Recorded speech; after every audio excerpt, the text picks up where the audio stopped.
Hi friends, how are you? Welcome back to my channel, and of course welcome to another episode of our dramione fanfiction recommendation. If you have already read the title of the video, then you will know we are going random today. I will just share with you guys 5 high quality pieces of dramione fanfiction of various length, various trope, various area. They only have one thing in common, that is they will be worth your time. Typically on my channel you guys will see that I will curate a list of fic based on like a common theme, whether it's length or trope, but then it kind of leaves me in a situation where I really wanted to talk about some of the fic that I adore, but I can't seem to fit them into any type of videos. There are so many fics that I haven't talked about on this channel that deserve to be recommended more and more, and so this video idea kind of came to me. And of course, if you guys wanted me to extend this series to give you guys more random dramione recommendations, feel free to drop it down in the comment down below, because we do not need a theme to talk about good dramione fanfiction, do we? So shall we get the video started?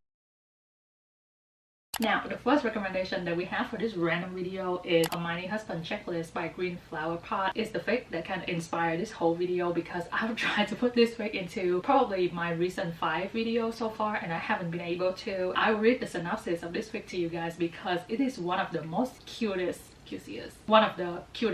synopsis that I have ever read. Hermione is on a very important adventure as part of her job at Fletcher, rare and unusual book. Also, she's terrible at dating, but that isn't relevant to the book's job anyway. Draco had been secretly in love with her for years. He's been roped into helping her hunt down this rarest book of them all. Hermione would never be interested in him, he knows that, so he'll just be control his feeling while they work together in close proximity. Won't he?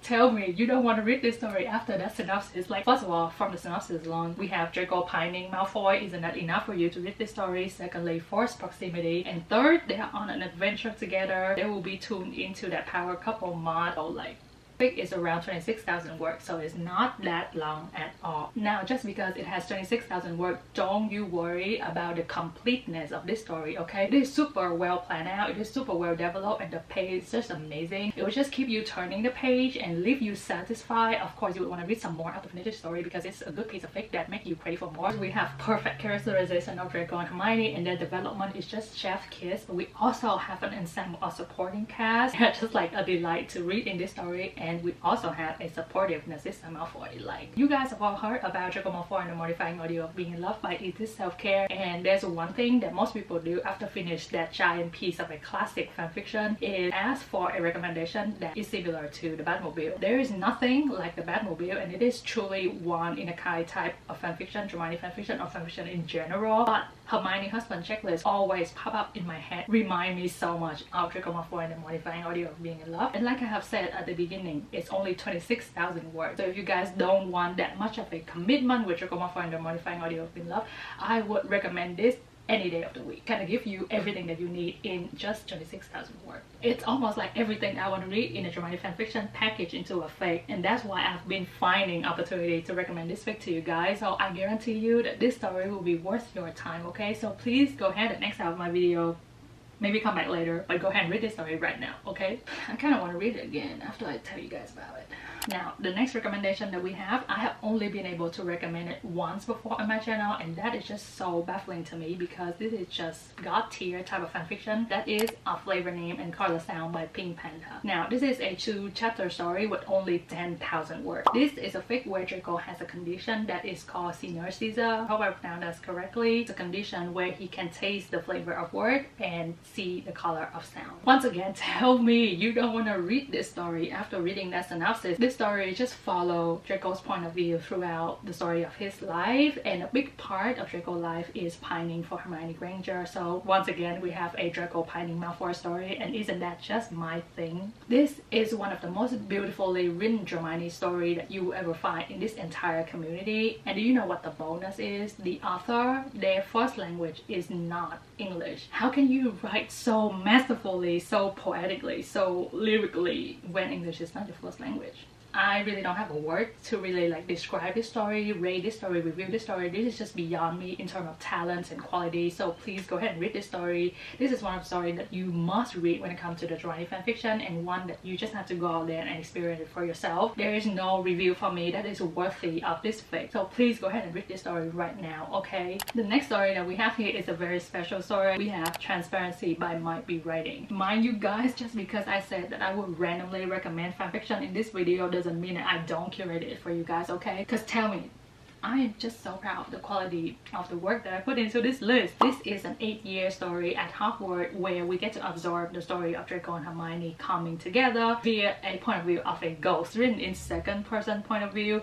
So that's another refreshing aspect of this story. But to get to see Draco and Hermione's story from a point of view of a ghost is one of the most special premise that I have ever come across. This story is a post-war story that is full of healing, second chances, forgiveness, new friendship, everything that I personally want to read in a post-war story. You guys may already know, might be reading from the Way and Hope and Beginning and End series. I feel like I really don't need to introduce her anymore just because she is one of the top tier dramione fanfiction author, and the way that she writes is just very special. This is going to be perfect for when you want to read right before bedtime. It probably will only take you like 15 to 30 minutes to finish this story. You guys already know me and my dramione bedtime story. I have a habit of reading one shot before I go to bed, and I feel like this is going to be a great candidate. I guarantee you that you will go to sleep smiling, so happy, so hopeful for them, and so I feel like that's perfect.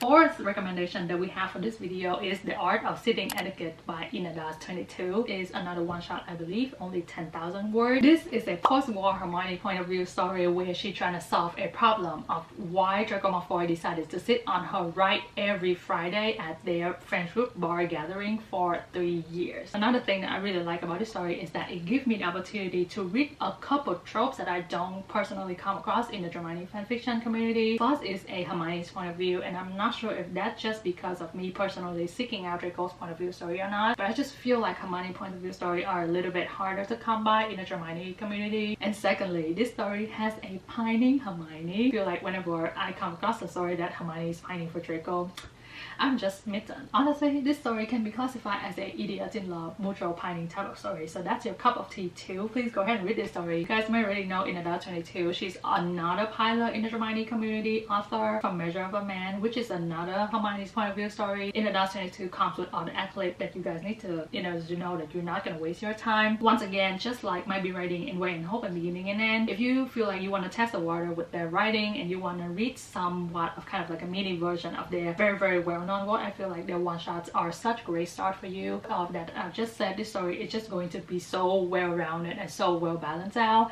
and the writing quality and everything else that is usually come with my review is already checked off. I guarantee you that you will just feel so cheesy afterwards. The last recommendation that we have for this video is a translated fic, which is another piece of special recommendation, and that is Amor Deliria Nervosa by Cup of Madness. The story is originally written in Russian and translated into English by Dandelion Wine. Really wanted to give kudos to the translator of this fic as well. This is a 3-chapter story on Hanahaki disease. For those of you who are not familiar, Hanahaki disease is a fictional disease where the victim would cough up petals of flower if they suffer from unrequited love. We already have a Draco pining story, we have mutual pining story. This story we have Hermione pining story. True Hermione pining story, because she is a victim of Hanahaki disease and her subject of unrequited love is no other than Draco Malfoy. First, I didn't think I would like this story, but I ended up loving it so much that I immediately reread this story after I finished reading it for like 2 and 3 more times. Type of story where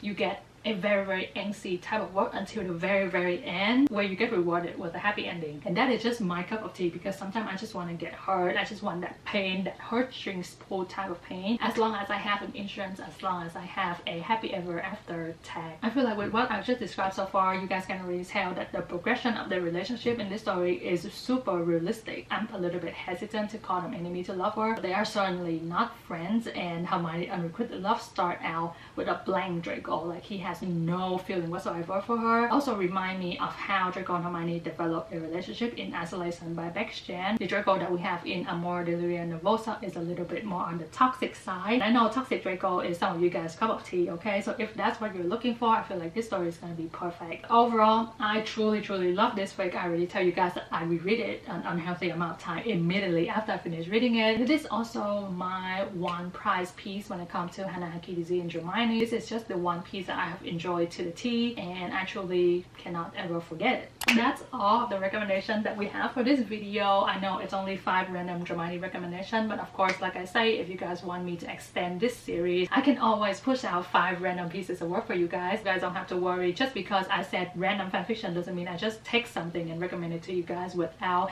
me falling in love with it first. I hope that you guys have a good time hanging out with me today, and of course, I'll see you guys in the next video. Okay, bye.